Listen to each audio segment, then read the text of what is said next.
A small interrogation room in Santa Fe, New Mexico. A young woman sits handcuffed across from detectives, smiling nervously, almost giddy. Kiera, tell us about what happened with the sword.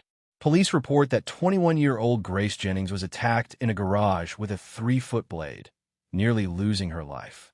Authorities say Kiera McCulley was the one who wielded it.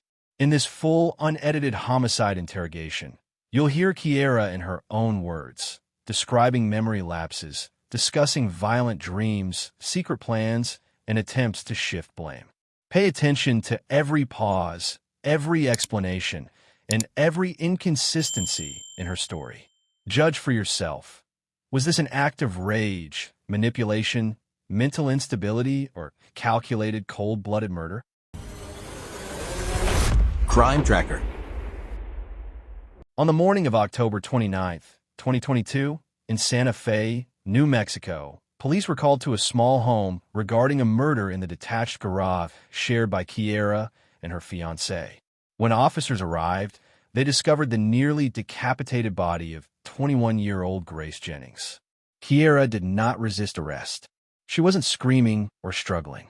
Instead, she calmly walked out of the house, was placed in handcuffs, and taken in for questioning about Grace's death.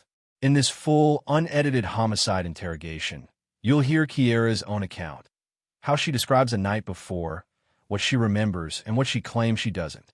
You can decide for yourself whether you're witnessing confusion, denial, or someone attempting to talk their way out of a sword attack.